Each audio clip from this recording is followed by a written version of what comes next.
L'entretien des patriotes, bonjour à tous, heureux de vous retrouver. Brigitte et Salcé, les pires excuses jamais entendues. Colère paysanne, une ingérence étrangère, c'est les Russes, la liberté d'expression, ennemi numéro un. Avant de traiter ces informations et beaucoup d'autres, vous connaissez la coutume sur cette chaîne, je commence toujours mon entretien par remercier ceux qui m'ont permis justement de le produire, car ils m'ont financé à l'aide des merci rémunérateurs.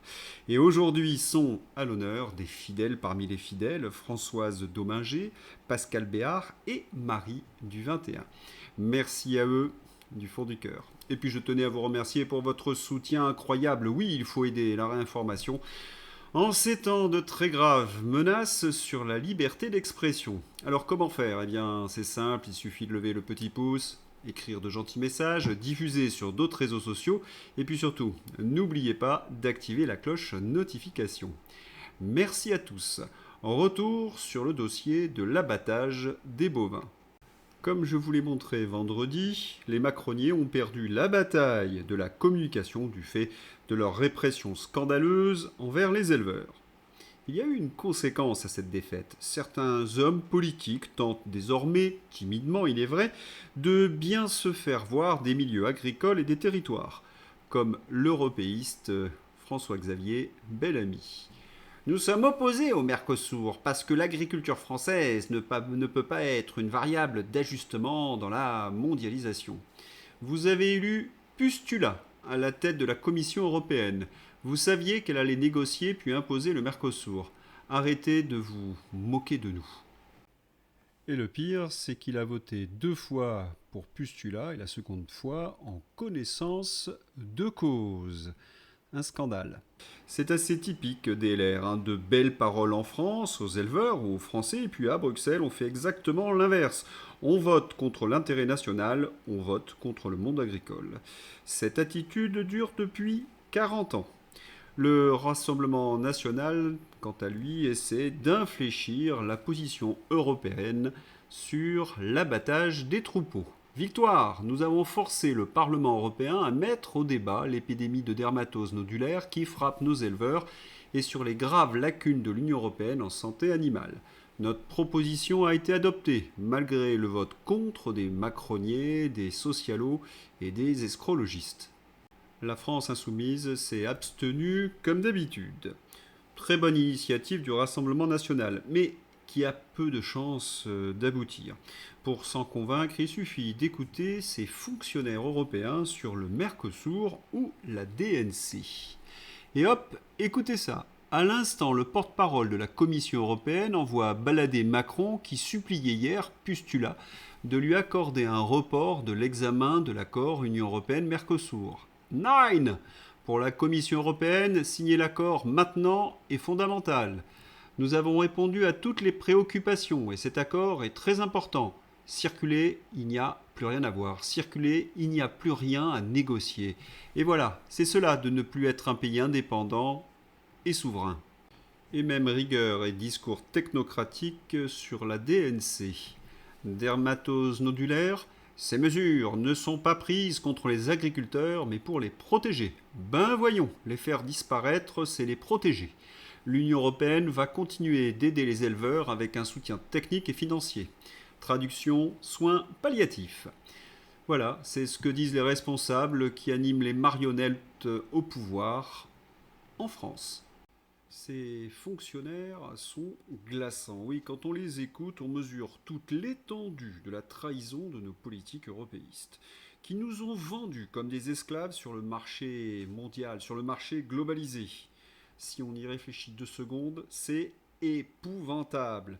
Et leur com, toujours les mêmes arguments fallacieux. Pascal Pro, sur CNews. Vous changez le mot Covid par DNC, le mot médecin par vétérinaire, le mot Véran par Genevard. Véran par Madame Genevard, et en fait, c'est quasiment la même chose. En fait, c'est les mêmes mécaniques intellectuelles. Donc, c'est sidérant. Donc, on a fait sur le Covid... Je ne veux pas dire qu'on a fait n'importe quoi, mais en tout cas, on n'a pas fait ce qu'il fallait faire. Et là, pareil. Mais peut-être à la différence du Covid, là... Oui, toujours les mêmes arguments fallacieux. Et ils osent tout, même nous ressortir les vieux disques rayés. Oui, nous sommes le camp de la science, nous sommes la science. Et en face, de gros débiles complotistes, comme de bien entendu. C'est dans l'air. Dermatose, les vétérinaires sont nombreux à témoigner qu'ils sont mal reçus alors qu'ils sont là pour appliquer un protocole scientifique qui n'a pas été établi par 3 hauts fonctionnaires. C'est une remise en cause de la science. La fameuse science, qui n'est pas appliquée partout dans le monde. Étonnant, non? La science, ce sont les plages dynamiques ou les cafés debout. On ressort tous nos amis de la pandémie, qui ne sont pas là pour expliquer la science, comme ils disent, mais l'obéissance. Ce n'est pas tout à fait la même chose. J'ai l'impression que ce monsieur porte son âme sur son visage, et puisqu'il parle de science, eh bien, on va lui en donner. L'Autorité européenne de sécurité des aliments a suggéré que pour des maladies comme la DNC, une vaccination bien appliquée combinée à un abattage partiel, seulement les animaux malades, peut être aussi efficace que l'abattage total des troupeaux pour stopper la propagation, avec l'avantage de préserver l'élevage, car l'abattage total détruit inutilement les élevages sans bénéfice sanitaire supplémentaire. C'est la raison pour laquelle cette méthode a été utilisée avec succès en France, dans l'île de la Réunion en 1992, et elle est appliquée un peu partout dans le monde. Vous avez remarqué qu'il ne parle jamais du principal vecteur de la maladie. Vous le connaissez, si vous êtes des fidèles de ces entretiens, ce sont les insectes. Oui, il ne parle jamais des insectes. Il y aurait comme un problème BFM TV. Et de l'autre côté, on avait quelque chose de magique, c'était une boucle à l'oreille. On mettait l'animal et ça durait 6 mois. 6 mois où l'animal n'avait aucune mouche, aucun thon sur le dos. Et aujourd'hui, on nous dit non, on ne peut plus la faire. Oui, c'est tout le problème. Donc, la surtransposition. Il nous faut... Et oui, encore un exemple parfait de la technocratie de Bruxelles nourrie à l'idéologie escrologiste. On n'a plus aucun produit en France pour désinsectiser. La France dit toujours moins de molécules. Par contre, pour les chiens et les chats, on est capable d'avoir des colis antitiques qui vont bien, mais pour nos animaux, on n'arrive plus à les protéger des moustiques. Il faut les attraper toutes les semaines car les produits ne sont pas très bons. On avait quelque chose de magique, c'était donc cette fameuse boucle d'oreille. Mais aujourd'hui, elle n'est plus mise en service. Voilà, en face, c'est l'escrologie, la technocratie, la bureaucratie, la globalisation, l'horreur totale qui avait été dénoncée dès les années 30. La souffrance, l'humiliation, la destruction. Ces bourreaux techno ne veulent pas l'entendre. Les éleveurs qui ont tenté de négocier avec Genevard sont sortis en larmes. C'est fou dans ce pays. Alors, j'appelle tout le monde à nous rejoindre, la population, les jeunes dans les lycées. S'il vous plaît, venez nous aider les agriculteurs. On va tous crever avec cette ministre. Stop, arrêtons ce carnage de l'abattage total. C'est fou, s'il vous plaît. Le mépris. Oui, ces technos n'ont pas de cœur. Sortis d'une réunion avec Annie Genevard, rien ne change, l'abattage continue. Intensifions dès maintenant le soutien et les actions. Ne lâchons rien. Vous imaginez, vous, négocier avec ces êtres sans âme? C'est épouvantable, une expérience traumatisante. Moi j'ai pris 1 millier de grenades en Ariège.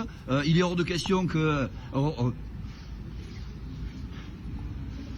Il est hors de question que j'annonce à ma compagne qu'on abattra tout son troupeau pour une bête malade. Hors de question. Ça, si elle ne veut pas l'entendre, eh bien on arrachera des roues. Colère agricole après la rencontre avec la ministre. Mais aujourd'hui, il faut que Genevard comprenne que la détresse agricole et la colère agricole, elle les a mises jeudi dernier. Aujourd'hui, on ne discute plus. Elle n'a qu'à appliquer la suspension des abattages. C'est le seul moyen qu'elle a de sortir la tête haute de cela. C'est tout. Lionel Candélon, président de la Chambre d'agriculture du Gers et membre de la coordination rurale nationale, ainsi qu'Éloi Nespoulos, président de la coordination rurale Occitanie, et Jérôme Courrèges, coprésident de la coordination rurale 32, se sont exprimés au micro de Sud Radio après leur rencontre avec la ministre de l'Agriculture, Annie Genevard. Tous les syndicats sont aujourd'hui derrière la même bataille. La profession agricole est à bout. Le mépris continue. Les drames s'enchaînent et aucune réponse concrète n'est apportée sur le terrain.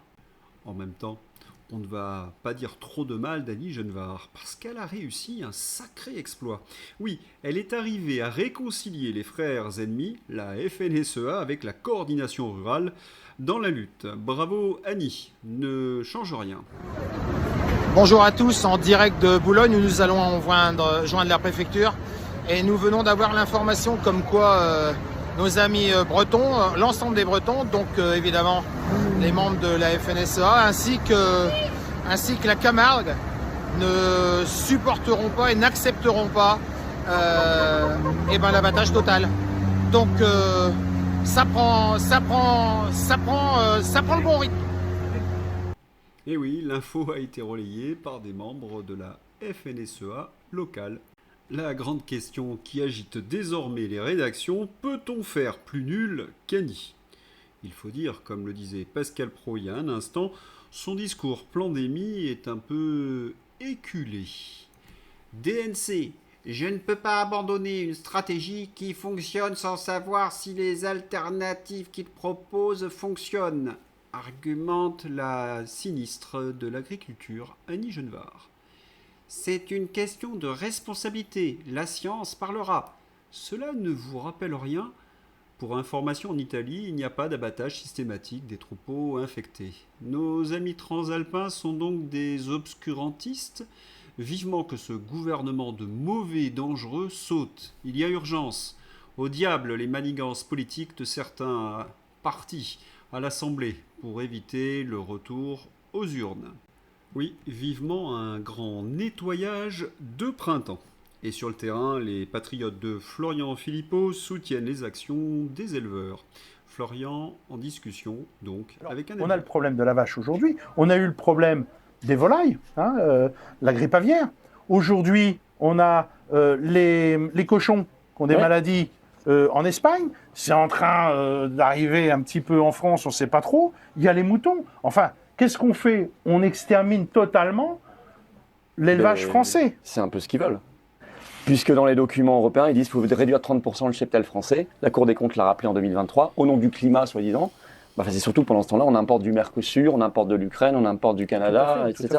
Et il ne faut pas oublier qu'en Hollande, il y a 2-3 ans, ils ont abattu des milliers de vaches aussi, un petit peu sur le même principe. C'était Marc Rutte, qui aujourd'hui est secrétaire général de l'OTAN. Voilà. Tu vois, la boucle est bouclée. Exactement. Et c'était Natura 2000, c'était le plan européen. Voilà. Et ça avait entraîné une très grosse révolte paysanne d'ailleurs. Ils avaient réussi à bloquer quand même. Ils ont retourné le gouvernement. Ils ont fait tomber le gouvernement. Ils ont fait tomber le gouvernement. Ouais. Donc il faut espérer, on espère justement que nous, paysans, avec notre mobilisation, en réunissant les gens du peuple aussi français, on arriverait à faire retourner ce gouvernement. On va voir cette semaine les députés, comment ça va réagir. On va voir au niveau européen comment ça va réagir.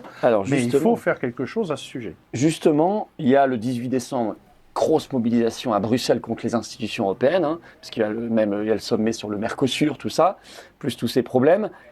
Et la première délégation, ça a été annoncé, ce sera largement les Français.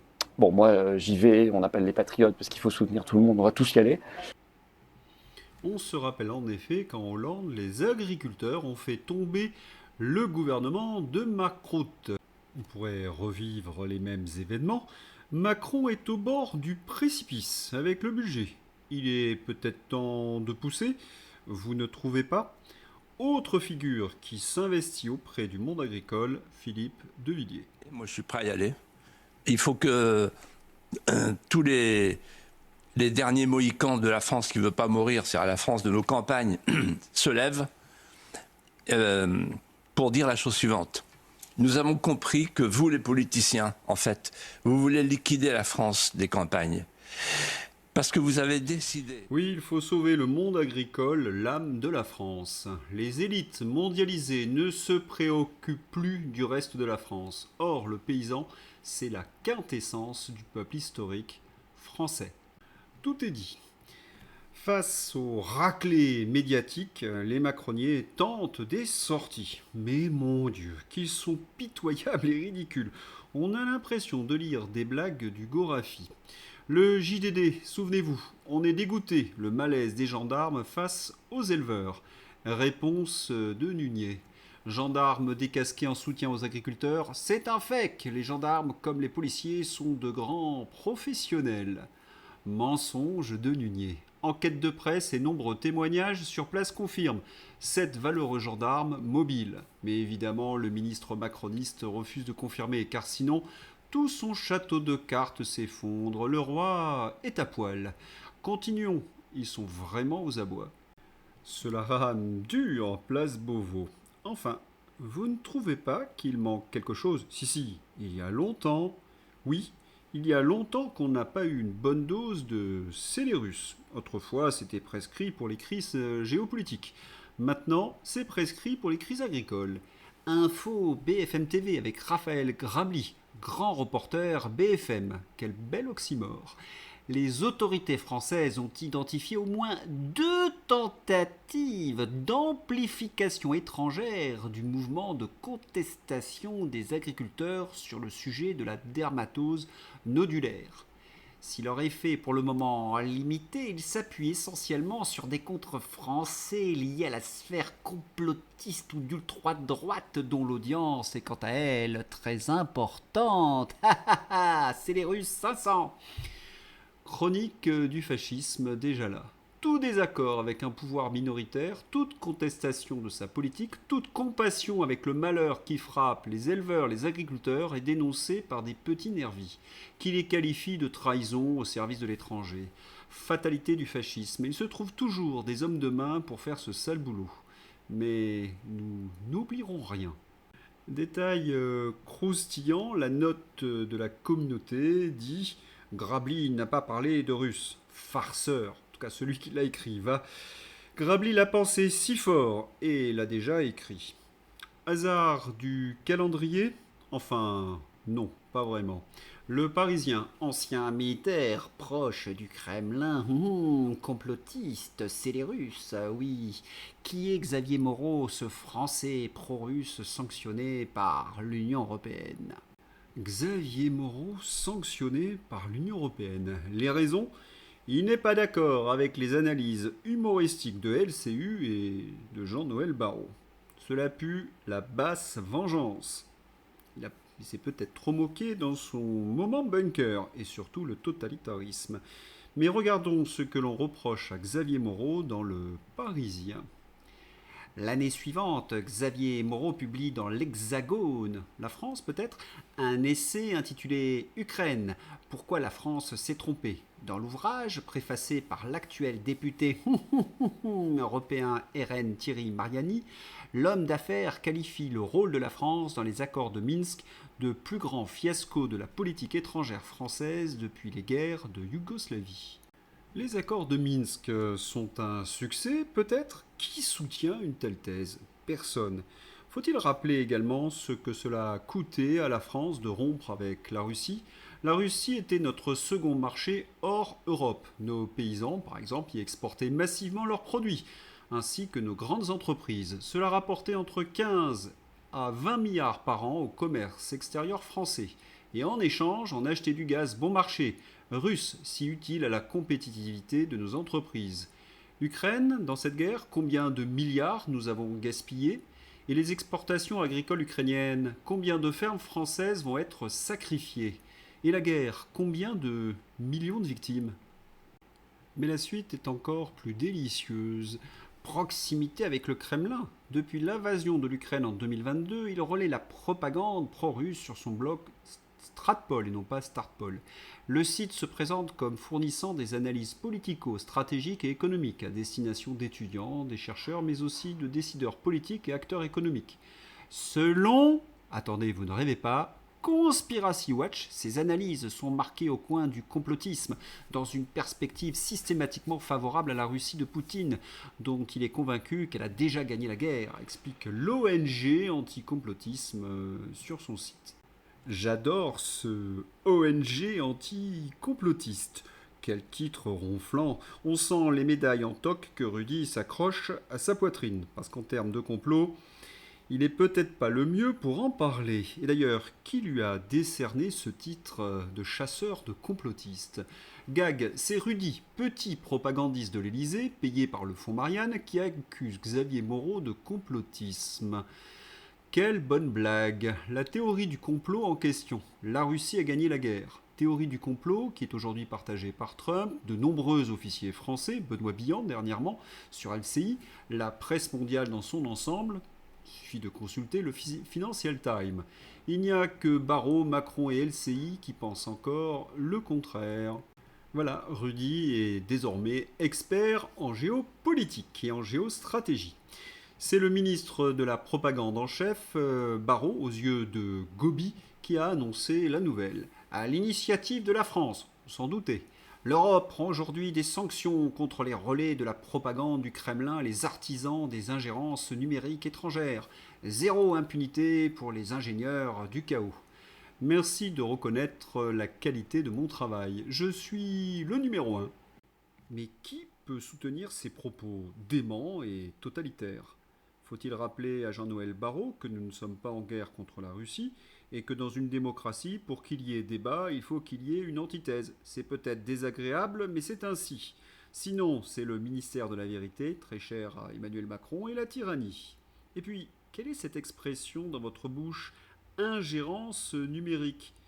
Xavier Moreau fait de l'information, ce n'est pas de l'ingérence numérique. Avec cette confusion, qu'est-ce que vous essayez de suggérer ? Voilà, on reproche à Xavier Moreau ses opinions. On l'écoute. Donc d'un pays de l'Union européenne à être frappé de sanctions, puisque normalement, en fait, dans un état de droit, vous êtes condamné lorsque vous êtes passé devant un tribunal et qui vous a condamné. Or moi, je n'ai jamais même comparu devant un tribunal, je n'ai jamais été accusé. Eh oui, c'est une censure d'opinion pro-russe. C'est un aveu intéressant de Jean-Noël Barrot. Sanction administrative pour délit d'opinion en écartant le juge. L'état de droit, c'est bidon et en rien protecteur de liberté. Si Moreau peut être sanctionné pour ses liens avec la Russie, quid de Haddad, l'homme lige de l'Atlantique Coussine, et des Soros Girls, Hayé et Loiseau. Quant à Jean-Noël Barrot, c'est aussi un young leader. Un précédent sacrément intéressant. Je vais vous dire ma lecture de cette affaire. Je pense que les macroniers savent que la guerre va se terminer, il y a de plus en plus d'indices. Alors, ils nous refont le coup de la sortie de la pandémie. Ils accablent aujourd'hui les russophiles comme ils ont persécuté en 2022 les soignants et personnels non vaccinés. La même technique de brouillage et de clivage de la population. Et puis surtout, ils ne veulent pas voir triompher sur les plateaux de télévision les russophiles. Ah, ces macroniers, lâches, mesquins et petits. À la hauteur des macroniers, quoi. Rappel du pédigré d'ailleurs de certains d'entre eux en 2022. L'anesthésiste Arnaud Chiche, syndicaliste, figure de la lutte des soignants visés pour une plainte pour harcèlement moral et sexuel. Arnaud Chiche, en 2023, fondateur du collectif Santé en danger sur le retour des soignants non vaccinés. C'est un mauvais signal qui est envoyé. Encore un qui aurait mieux fait de se taire. Mais où vont-ils les chercher ? On se le demande. International, va-t-on vers un règlement du conflit en Ukraine ? Certains indices le suggèrent. Prêt pour l'Ukraine, l'utilisation des actifs russes est de plus en plus difficile, selon Kaja Kallas. Depuis que Mélanie a tapé du poing sur la table, cela semble en effet terminé.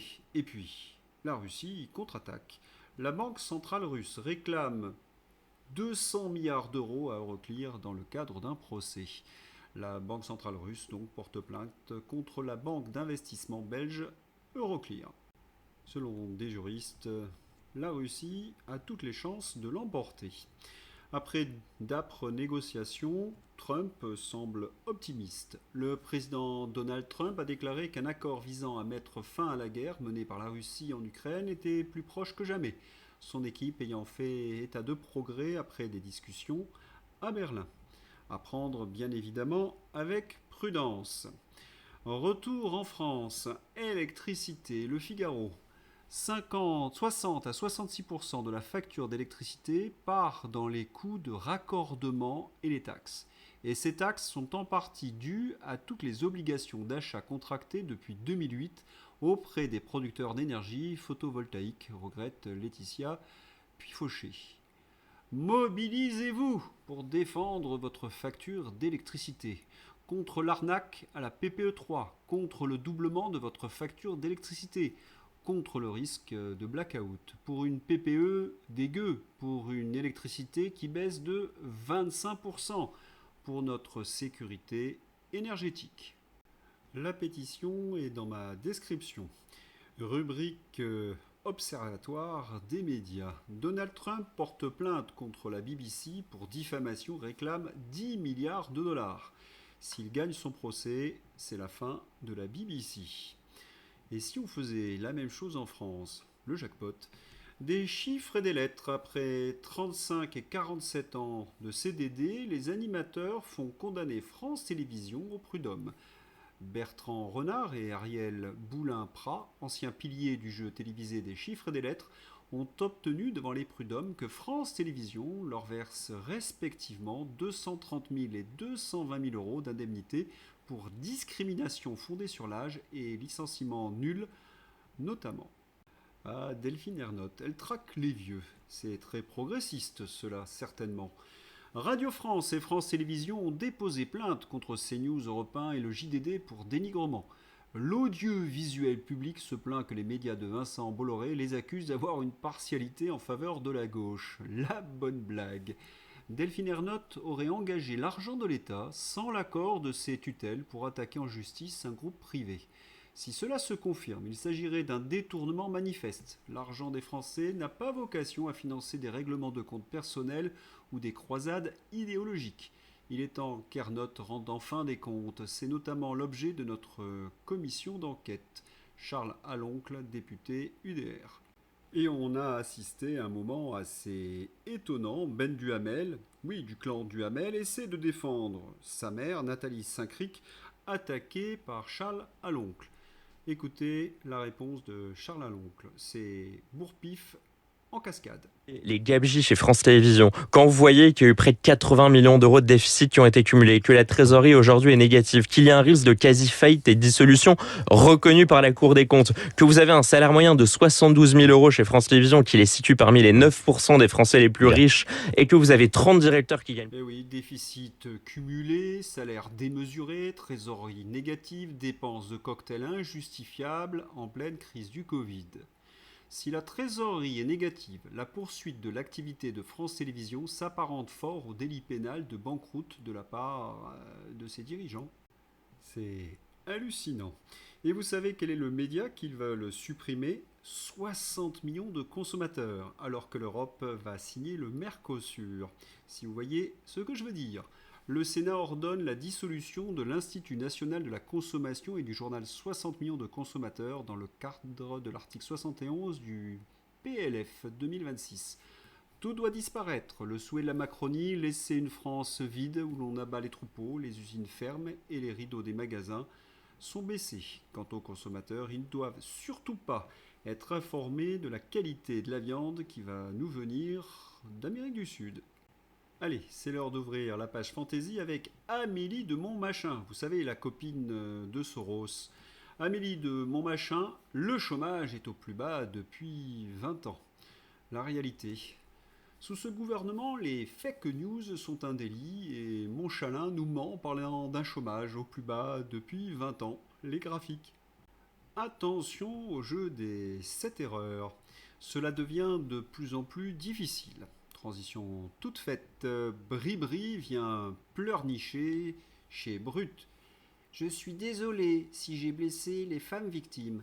À la sortie d'un studio d'enregistrement d'une émission, Bribri répond à Brut après ses propos polémiques qualifiant les militantes féminines de sales C. Opération déminage par Brut, c'est une catastrophe. Oui, c'est un véritable naufrage car elle est obligée de mentir. Elle a été filmée à l'insu de son plein gré, alors que nous étions en présence d'un plan de communication de Mimi Marchand. Et la vulgarité, Bribri, c'est votre vraie personnalité. Et elle ajoute qu'elle défend la liberté de parole, d'expression. Mais ce n'est pas elle qui poursuit des internautes pour des blagues sur X. Et ce n'est pas son mari qui veut censurer la presse indépendante. Et au fait, les pièges jaunes, Bribri. À l'Élysée, silence, on coule. Cela vient de tomber, Bayrou à la grippe. François Bayrou hospitalisé à Pau pour une grippe très sévère. Par précaution, je préconise que l'on abatte tout le troupeau. Bien vu. Dermatose nodulaire. Le ministère de l'Agriculture ordonne l'abattage de 50 candidats de L'amour est dans le pré. Blague de Noël. Je l'avais déjà sorti l'année dernière, mais je l'adore.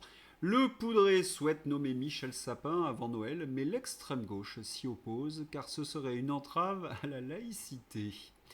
Nunez se félicite, les collèges brûlent. Il n'y a quasiment plus de points de deal dans le quartier des Grésilles, assure Laurent Nunez. Normal, ils sont allés dealer un peu plus loin.